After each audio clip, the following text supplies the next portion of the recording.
मोठी बातमी आपण पाहतोय। चांदवड तालुक्यामध्ये काल रात्री ढगफुटी सदृश्य पाऊस झाला। या पावसामुळे चांदवड तालुक्यामध्ये प्रचंड नुकसान झाले असून पिकासह सर्वात जास्त फटका हा राहुडसह इतर 10 ते 12 गावांना बसलाय। बांधरा आणि पाझर हा तलाव फुटल्यामुळे पिकासह शेती वाहून गेली आहे। अनेक जनावरांचा सुद्धा मृत्यू झालाय। नुकसानग्रस्त भागाचा आढावा घेऊन शेतकऱ्यांशी बातचीत केली आमचे प्रतिनिधी बब्बू शेख यांनी। परतीच्या पावसाने नाशिक जिल्ह्यातील ग्रामीण भागात अक्षरशः हाहाकार माजवलेला आहे। सर्वात जास्त फटका हा जो आहे चांदवड तालुक्यात बसलेला आहे। विशेषतः राहुळघाट आणि या भागात तर बंधारे फुटले आणि त्याच्यामुळे जी शेती आहे वाहून गेली, खरडून गेलेली आपण बघू शकतो का इथे पिकं होते ते वाहून गेलेले आहे। आणि विशेष म्हणजे या पावसामुळे अनेक जनावरांचा मृत्यू देखील झालेला आहे। झाडे कोसळलेली आहे, घरं वाहून गेलेली आहे। माणसांची जीवितहानी झाली नसली तरी पशुहानी झालेली आहे, जनावरांचा मृत्यू झालेला आहे। त्याच्यामुळे आमचे जवळजवळ 9 गाई बैल गाई मरून गेल्या, काही शेळ्या वाहून गेल्या, बकऱ्या।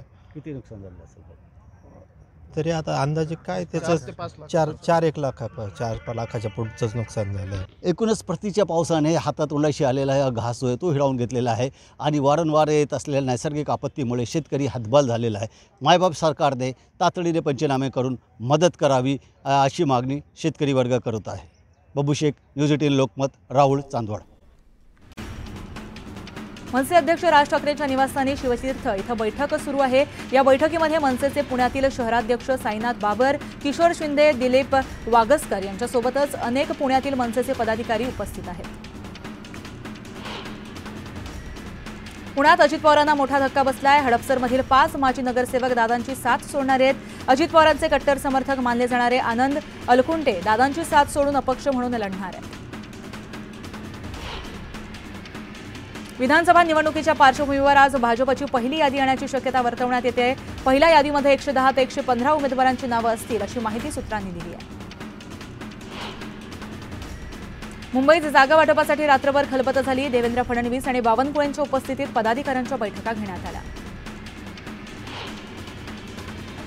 काँग्रेसच्या छाननी समितीची दुसरी बैठक आज दिल्लीमध्ये पार पडणार आहे। यावेळेस महाराष्ट्रातील प्रमुख नेत्यांसह राज्य प्रभारी चिन्हितलाही उपस्थित राहणार आहेत। या बैठकीमध्ये जवळपास 83 जागांवरील तिढा सोडवण्याचा प्रयत्न केला जाणार आहे। अंतरवाली सराटीत आज जरांगे पाटील निर्णायक बैठक घेणार आहेत। यावेळेस उमेदवार उभे करणार की उमेदवार पाडायचे यावर निर्णय घेण्यात येणार आहे। त्यामुळे मनोज जरांगे पाटलांच्या भूमिकेकडे सगळ्यांचंच लक्ष लागलंय। मनोज जरांगे पाटलांनी मुस्लिम पर्सनल लॉ बोर्डच्या मौलाना सज्जद नोमानींची संभाजीनगरमध्ये भेट घेतली। या भेटीमुळे राजकीय वर्तुळात चर्चा उधाणार आहे। आमगाव विधानसभेसाठी भाजपचे संजय पुराण भाजपमधून लढण्यास इच्छुक आहेत। मागील 5 वर्षांमध्ये सामान्यांचे प्रश्न सोडवण्यानं ही जागा मिळावी अशी इच्छा त्यांनी व्यक्त केली आहे। त्यामुळे आता कुणाची वर्णी लागणार याकडे सर्वांचंच लक्ष लागलंय। दक्षिण सोलापूर विधानसभेचे काँग्रेसचे इच्छुक उमेदवार मनसेच्या वाटेवर असल्याच्या चर्चा आहेत। महादेव कोगनुरे यांनी राज ठाकरेंची भेट घेतली आहे, त्यामुळे चर्चा उधाणार आहे। वर्ध्यात 4 पैकी 4 जागांवर भाजपनं उमेदवार निश्चित केलाय। भाजपनं 3ही आमदारांची उमेदवारी कायम ठेवली आहे, तर पंकज भोयर यांना तिसऱ्यांदा उमेदवारी मिळण्याची शक्यता आहे। सांगलीच्या जत मतदारसंघातून सामाजिक कार्यकर्ते तुकाराम बाबा महाराज ठाकरे गटातून लढण्यास इच्छुक आहेत। यासाठी त्यांनी भास्कर जाधवांसह संजय राऊतांची भेट घेतली आहे।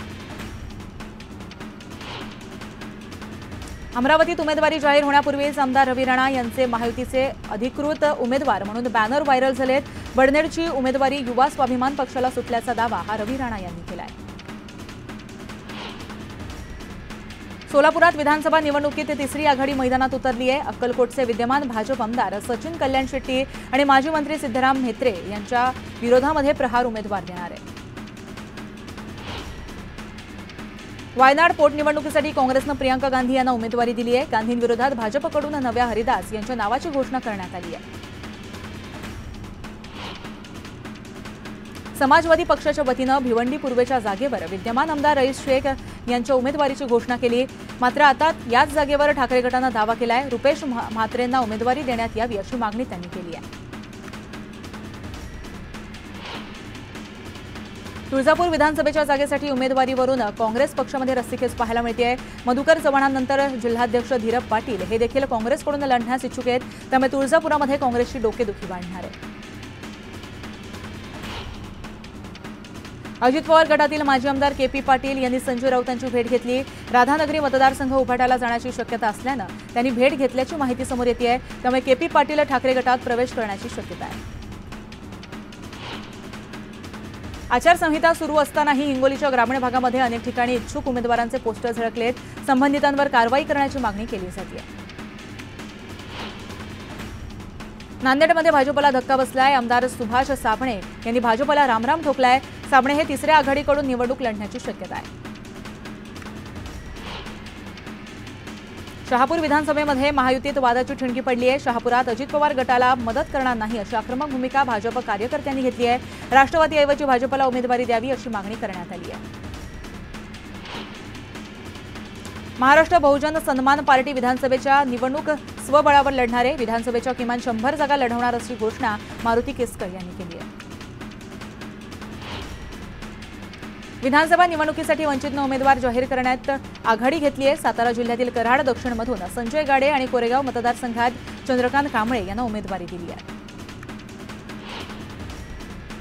रत्नागिरी जिल्ह्यातील दापोली मुस्लिम समाजाचा जोरदार मेळावा पार पडला। विधानसभा निवडणुकीमध्ये योगेश कदम यांच्या पाठीशी हा समाज खंबीरपणे उभा राहील असा विश्वास यावेळी मुस्लिम समाजाच्या नेत्यांकडून देण्यात आला आहे।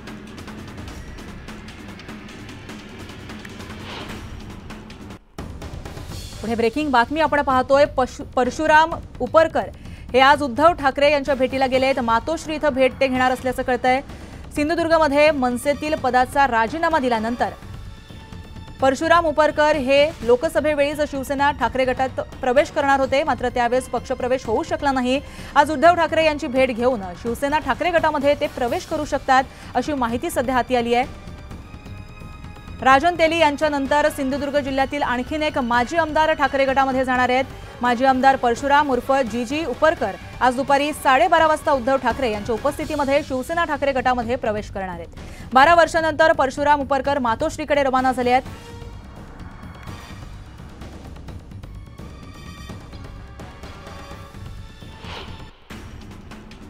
निवडणूक आयोग निवडणुकांच्या काळामध्ये आचारसंहितेमुळे लाडकी बहीण योजनेला बंदी घालणार हे माहीत असल्यामुळे आम्ही अगोदरच 1 महिन्याचे आगाऊ पैसे महिलांच्या खात्यात जमा केले असं वक्तव्य वळसे पाटलांनी केलंय। शरद पवार साहेबांना सोडायचा प्रश्नच येत नाही। बऱ्याच लोकांना आतल्या गोष्टी फारशा माहीत नसतात। आम्ही दुसऱ्या पक्षात गेलो नाही, आमचा पक्ष तोच आहे, आम्ही फक्त सरकारमध्ये गेलोय असं म्हणत वळसे पाटील यांनी मोठा गौप्यस्फोट केलाय। कोको कोला कंपनी खेडमध्ये योगेश कदम यांनी आणली। आदित्य ठाकरे यांची नक्कल करत टुणूक टुणूक पिल्लू असा उल्लेख करत रामदास कदम यांनी आदित्य ठाकरे यांची खिल्ली उडवली आहे। रत्नागिरीत योगेश कदमांनी जोरदार शक्ती प्रदर्शन केलंय। युवा सैनिकांचा राजकीय फायद्यासाठी वापर होऊ देणार नाही, पूर्वी कुणीतरी भाषणे करून श्रेय घेऊन जायचं अशी टीका आमदार योगेश कदमांनी आदित्य ठाकरेंवर केली आहे।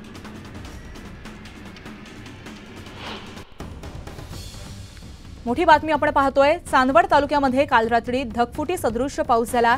या पावसामुळे चांदवड तालुक्यामध्ये प्रचंड नुकसान झाले असून पिकासह सर्वात जास्त फटका हा राहुडसह इतर 10 ते 12 गावांना बसलाय।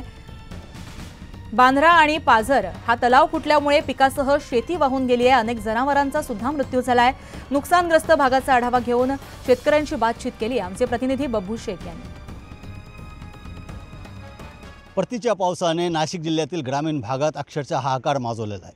सर्वात जास्त फटका हा जो आहे चांदवड तालुक्यात बसलेला, विशेषतः राहुळघाट आणि या भागात तर बंधारे फुटले आणि त्याच्यामुळे जी शेती आहे वाहून गेली, खरडून गेलेली आपण बघू शकतो का इथे पिकं होते ते वाहून गेलेले आहे। आणि विशेष म्हणजे या पावसामुळे अनेक जनावरांचा मृत्यू देखील झालेला आहे। झाडे कोसळलेली आहे, घरं वाहून गेलेली आहे। माणसांची जीवितहानी झाली नसली तरी पशुहानी झालेली आहे, जनावरांचा मृत्यू झालेला आहे। त्याच्यामुळे आमचे जवळजवळ 9 गाई बैल गाई मरून गेल्या, काही शेळ्या वाहून गेल्या, बकऱ्या। किती नुकसान झालं असेल? तरी आता अंदाजे काय त्याचं 4-1 लाख 4 लाखाच्या पुढचंच नुकसान झालं आहे. एकूणच प्रतीच्या पावसाने हातात उलाशी आलेला हा घास जो आहे तो हिरावून घेतलेला आहे आणि वारंवार येत असलेल्या नैसर्गिक आपत्तीमुळे शेतकरी हातबाल झालेला आहे. मायबाप सरकारने तातडीने पंचनामे करून मदत करावी अशी मागणी शेतकरी वर्ग करत आहे. बबू शेख, न्यूज 18 लोकमत, राहुळ, चांदवड. हार्बर मार्गावरील ब्लॉकमुळे सीएसएमटी ते पनवेल आज सकाळी 10:30 पासून ते दुपारी 3:30 पर्यंत लोकल सेवा बंद राहणार आहे. या दरम्यान सीएसएमटी कुर्ला आणि पनवेल वाशी दरम्यान विशेष गाड्या चालवण्यात येतील. माथेरानची राणी अशी ओळख असलेल्या नेरळ माथेरान मिनी ट्रेन 1 नोव्हेंबरपासून पुन्हा धावणार आहे. सुरक्षेच्या दृष्टिकोनातून जूनमध्ये रेल्वे सेवा बंद करण्यात आली होती.